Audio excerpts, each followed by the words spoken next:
우리가 몇 가지 보여줬어요. 그래서 KF21 엔진런, 엔진 테스트하는 거를 그걸 보여줬는데 해외에서 은근 관심들이 많아요. 항공기 제작 역사상 유례를 찾아볼 수 없을 정도로. 그런데 이제 KF21은 이 플라이 바이 와이어 시스템, 소프트웨어 이런 부분을 100% 우리가 다 했어요. 이제 수출을 가장 먼저 성사될 나라는 가 일단 됐고.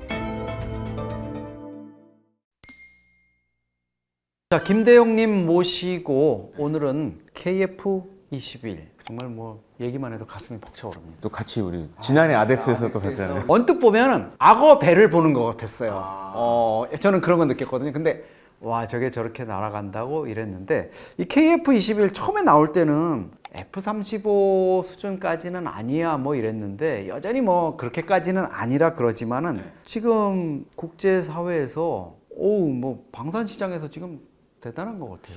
그러니까 해외에서 은근 관심들이 많아요. 이유가 몇 가지가 있어요. 그러니까 최근에 잘 보면 신형 전투기들이 이제 해가 가면 갈수록 잘 안 나와요. 옛날에 냉전 시절 이럴 때는 그때 뭐 국방비 많이 쓰던 맞아요. 신형 전투기 막 나왔는데 지금 이제 유럽 쪽이나 미국 쪽은 사실 새로 나온 게 별로 없고 오히려 이제 신형 전투기 많이 나온 데가 중국. 그다음 우리나라. 그렇게 되다 보니까 해외에서도 이제 관심이 많고 또 한 가지로는 이제 보통 이제 KF-11의 경쟁 상대로 많이 얘기하는 게 뭐 지금 유럽에서 공동으로 만든 유로파이터 타이푼, 프랑스 라팔 이게 많이 얘기를 하는데 요 전투기들은 사실 이제 개념 설계부터 시작한 게 1970년대 만든 거예요. 사실. 그때부터 이제 연구 개발해서 이렇게 만든 거고 반면에 우리 KF-21은 2010년, 2000년부터 이제 준비를 했던 거니까 그러다 보니까 컨셉이 좀 다르죠. 오히려 더 이제 물론 완전한 스텔스 전투기는 아니지만 그래도 유로파이터나 라팔보다는 좀 그 레이더 반사를 시키는 면적이 좀 적고 우리가 아직 무기를 완전히 못 넣었죠, 내부로. 내부로는 아직 못 넣었는데 이제 뭐 이것도 카더라입니다에 의하면 안에 이제 공간이 있다라는 얘기도 있어요. 안에 넣을 수 있는. 근데 스텔스 되게 다 넣었는데 아닌 척하고 못 넣어 이러고 달고 다닌다. 그렇죠. 할 수는 있는데 그 공간이 있다는 얘기는 있어요. 카더라입니다. 그렇게 있고 또 한 가지로는 일단 지금 이제 경쟁 기종들 대비 뭐 가격이 좀 그래도 가성비가 있다. 가성비 우리 좋죠. 그렇게 이제 많이 평가들 하고 있죠. 근데 이게 KF-21 저는 그 직접 날아가는 거 보면서 감동받은 거는 멋지게 잘 빠졌네 이런 느낌도 있었지만은 어떻게 날아가는데 저렇게 천천히 날아가면서 또 자세를 유지하지 뭐 이런 거에도 사실 되게 관심이 많았는데 KF-21만의 짱점 이건 정말 잘 만들었다 하는 그 대목은 어떤 게 있어요? 요 얘기를 해도 될 것 같아요. 그러니까 이제 우리가 전에 만들었던 T-50. 고동훈련기. 네, T-50은 사실은 이제 그 항공기 조종 계통, 보통 이제 플라이 바이 와이어라고 그러는데, 요걸 사실 이제 미국제 썼어요. 뭐 그때 이제 기술이 없었으니까. 그리고 이제 공동 개발이었으니까. 그런데 이제 KF-21은 이 플라이 바이 와이어 시스템, 소프트웨어 이런 부분을 100% 우리가 다 했어요. 와, 그건 대단한데요. 그러다 보니까 그런 이제 고기동 상황에서도 실속 없이 아주 멋있는 걸 보여주죠. 왜냐면 이 플라이 바이 와이어가 정상 작동이 돼야 모든 기동을 받쳐줄 수가 있어요. 그러니까 실제로 이제 스웨덴이 보면 이제 그리펜이라는 전투기가 있습니다. 그리펜이 시제기 때 어떤 문제가 있었냐면 그리펜도 처음에 이 플라이 바이 와이어를 미국제에 썼어요. 근데 이제 잘못돼가지고 실제로 시제기가 추락한 적이 있었어요. 근데 우리는 잘 보시면 KF-21은 시제기 단계에서도 단 한 번의 사고도 없었고 그다음에 이제 예정된 스케줄을 다 마무리했고 오히려 좀 더 빨리 한 부분도 있고 그런 측면을 봤을 때는 그래서 더 해외에서 관심이 많아요. 왜냐하면 보통 전투기 개발하다 보면 뭐 지연되고 뭐 이런 문제들이 있어요. 또 한 가지로는 가장 많이 겪는 문제가 뭐냐면 무게가 늘어나요. 만들다 보면 무게가 조금씩 늘어납니다. 이런 것 때문에 문제인데 우리는 사실 이제 그런 리스크도 없었고 F-35가 사실 이제 애초 개발 기간보다 이게 늘어지게 된 게 무게. 자꾸 전투기가 무거워지니까 이걸 줄이느라고 막 난리도 아니었거든요. 그런 것들이 항공기 제작 역사상 유례를 찾아볼 수 없을 정도로 빨리빨리 했으니까. 그래서 제가 전에 말씀드렸지만 제가 이제 카이 다녔잖아요. 그래서 제가 다녔을 때 제가 뭐 개발한 사람은 아니잖아요. 근데 이제 KF-21 제가 이제 그때 이제 모 방송국 기자가 취재 온다 가지고 우리가 몇 가지 보여줬어요. 그래서 KF-21 엔진런, 엔진 테스트하는 거를. 그걸 보여줬는데 근데 이게 뭐 모든 테스트가 그렇지만 정해진 일정을 맞춰서 가는 경우가 굉장히 드물어요. 하다 보면 또 뭐가 안 되고 그래서 그날도 결국 밤 11시까지 했나? 그래서 이제 그때까지 하는데 정말 그 개발진들이 사신성의의 자세로 열심히 했어요 진짜.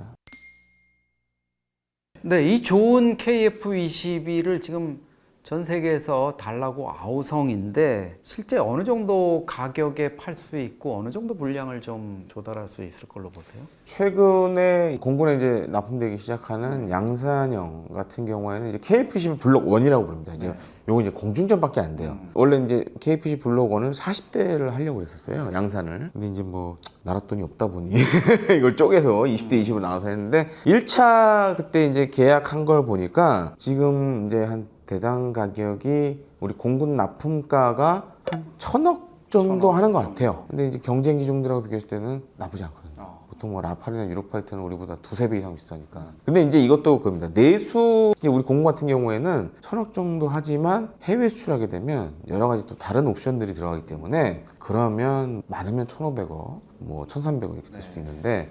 그래도 여전히 다른 나라 전투기들보다는 가격 경쟁력은 있다. 그리고 이제 카이가 이제 뽑아본 운용 유지 비용도 보면 상대적으로 경쟁 전투기보다는 싸다라고 강조를 많이 하는데, 근데 요거는 이제 우리 공군에 배치돼서 실제 운용되는 걸 보긴 봐야 돼요. 이제 그동안 이제 관심이 많았는데 요번에 이제 양산 1호기 나오고 이제 공군의 전력화가 슬슬 이제 들어가잖아요. 그럼 아마 이제 본격적으로 입지도 올 것 같아요.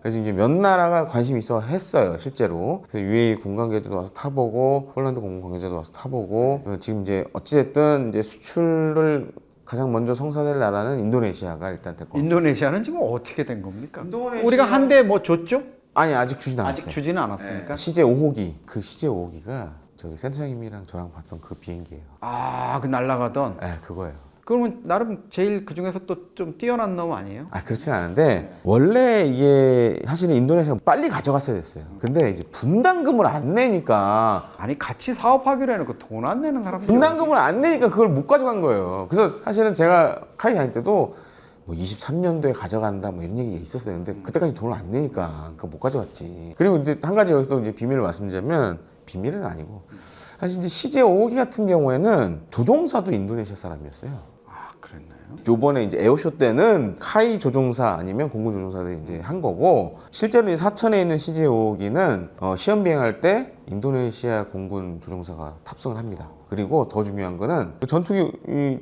저기 이륙하고 하려면 주변에 이제 도와준 사람도 있어야 되잖아요. 그 사람들도 인도네시아 사람들이었어요. 아니 근데 조금 전에 얘기하신 것 중에 저는 처음 듣는 얘기인데 카이에도 그럼 조종사가 따로 있습니까? 아, 있어요. 그런 거군요. 그러니까 우리 군에 공군에 조종사가 있고 그분들이 하는 게 아니라 민간 방산업체인 카이에도 조종사분이 테스트 파일럿 있어서. 분들이 계세요.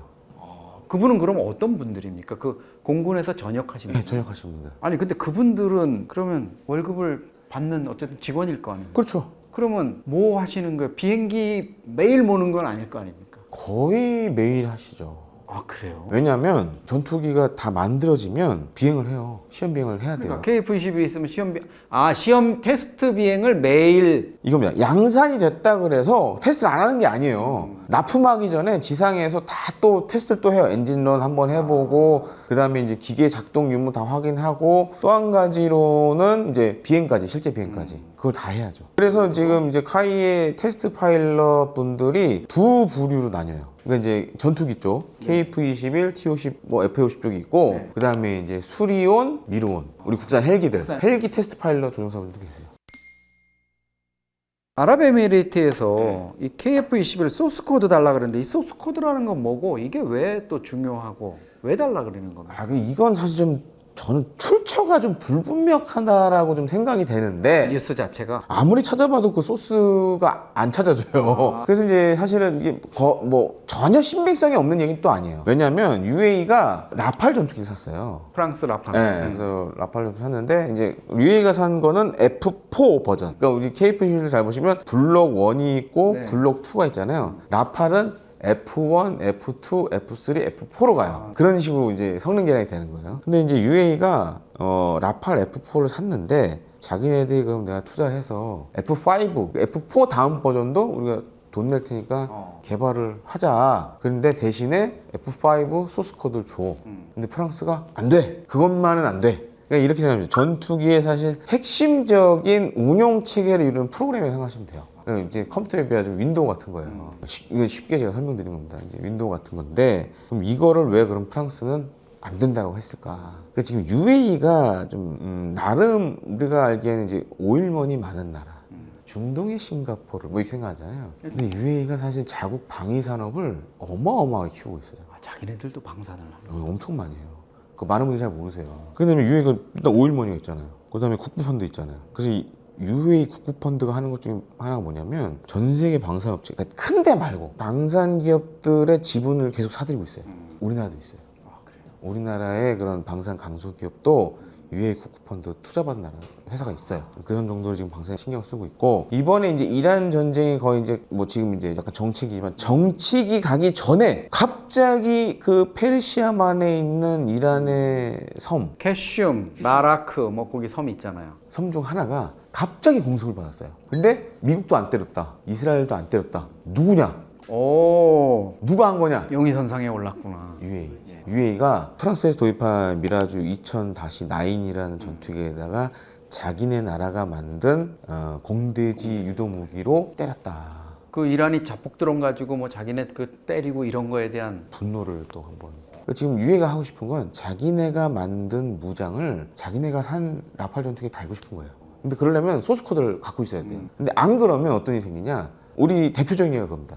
우리 F-15K 보면 지금 타우러스 운용하죠. 이 타우러스 운용을 하려고 우리가 체계 통합 비용을 낸 게 수백억이에요. 우리 시스템에다가 이제 적용을 해야 되니까. 첫 번째, F-15K가 미국 전투기잖아요. 그럼 일단 미 정부의 허가를 받아야 돼요. 그다음에 이제 타우러스는 독일 거잖아요. 독일 정부도 오케이 해줘야 돼요. 그리고 또 제작사 보잉사가 이 체계 통합을 해줘야 돼요. 그게 사실 수백억 들어간 거예요. 그러니까 그런 것들이 이제 소스 코드를 알아야지만 할 수 있는 그 시스템을 하는 거니까. 통합을 시켜야 되니까.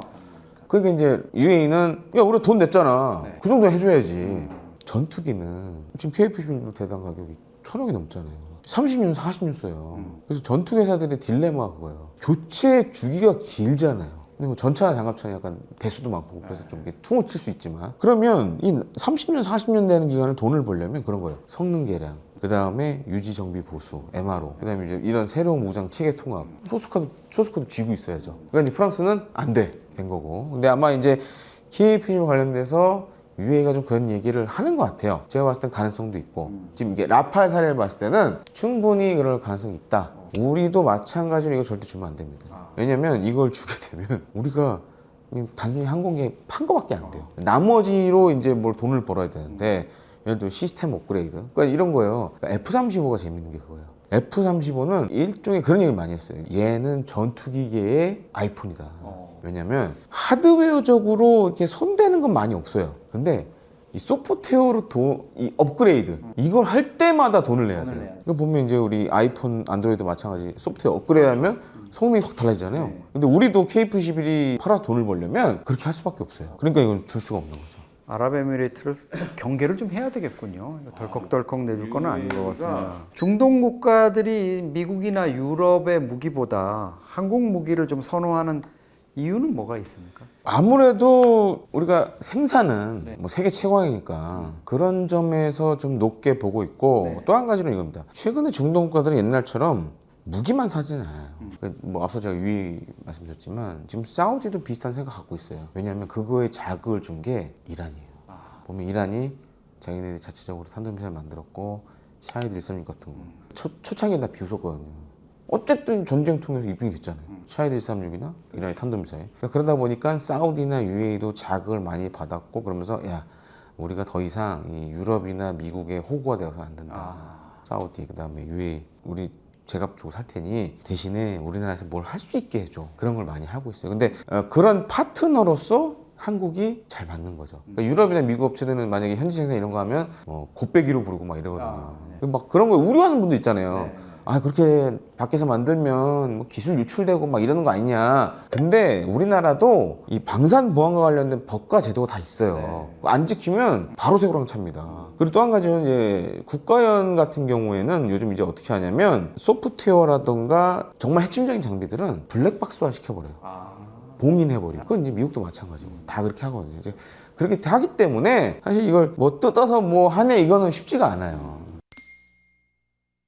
이란전이라든가 우크라이나전에서도 이 자폭 드론이 사실 최강자로 지금 가장 경계해야 될 이런 무기 체계로 등장을 하는데, 이 북한의 자폭 드론 공격을 유사시에 다 때려잡을 수 있는 새로운 강적이 나타났다 이런 얘기가 있거든요. 어떤 무기입니까? 그 레이저 무기. 아, 레이저. 그래서 지금 이제 한화에서 만든 천광이라는 게 있습니다.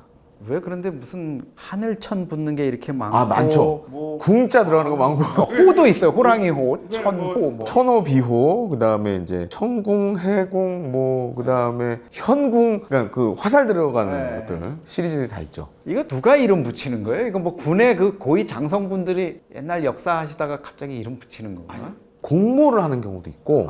그다음에 국가연에서 이제 탐색 개발이나 하면서 이제 프로젝트 명으로 붙이는 경우도 있고. 프로젝트명으로 처음에 붙였다가 좋으면 그대로 가는 거고. 가는 경우도 있고 아니면 이제 공모하는 경우도 있고. 잘 팔리니까 또 뭐 이름 이상해요 이렇게 얘기할 수는 없는데 한자 문화권이다 보니까 심지어 그 대만이 만든 무기 체계하고 이름이 겹친 경우도 있어요. 그러니까 대만에도 보면 천궁이라는 게 있어요. 근데 우리나라도 천궁이고 최근에는 이제 대만에서 이제 뭐 만든 미사일 유격 체계 중에는 강궁. 강궁도 그거 세 보이네. 그래서 조만간에 우리도 강궁이 뭐가 나오지 않을까.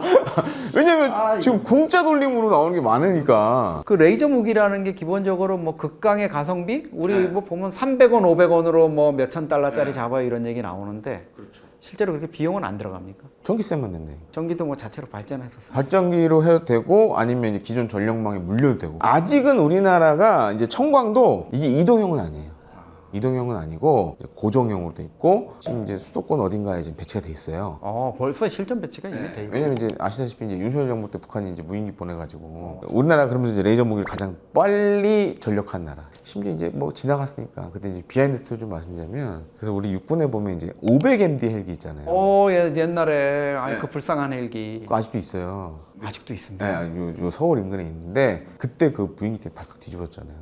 그래가지고 그 500MD 임무 중에 하나가 그때 당시에 북한 무인기 요격. 저 500MD 군에 있을 때 타봤습니다. 아, 타보셨어요? 예. 겨울에 우리 부대원들이 강원도 그 고성 쪽 진지공사 나갔는데 거기 우편 배달을 나갔다가 우편물을 싣고 한계령을 넘어가는데 죽을 뻔했습니다. 헬기가 그 한계령 넘어가는 바람에 그냥 휙 옆으로 이건 자력으로 비행하는 게 아니라 바람에 휘말려가지고 휙 진짜 이러다 그냥 뒤집히면 죽는구나 이런 느낌이 들 정도로 500MD 사고가 많았어요. 와 그래서 그게 이제 사단장들 지휘 헬기였잖아요. 그때는 그랬죠.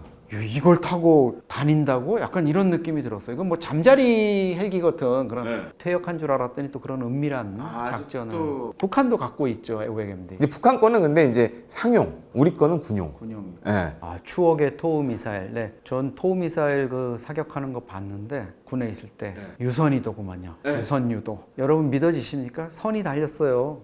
무선이 아니라 선이 달려서 그 선으로 날아가서 뭐 2km까지 날아가는 거 보고 그 선으로 저 앞에 전차 나타난 거 이게 겨냥해서 쏘면 미사일에 달린 선이 날아가 유선 리모컨인 거예요. 유선으로. 자 이렇게 해서 오늘 또 김대영님 모시고 시작은 최첨단 전투기인 KF-21이었는데 뒤에 가서 팬텀도 나오고 500MD도 나오고 끝은 오늘 좀 미약하지만 여기서 마무리하도록 하겠습니다. 감사합니다.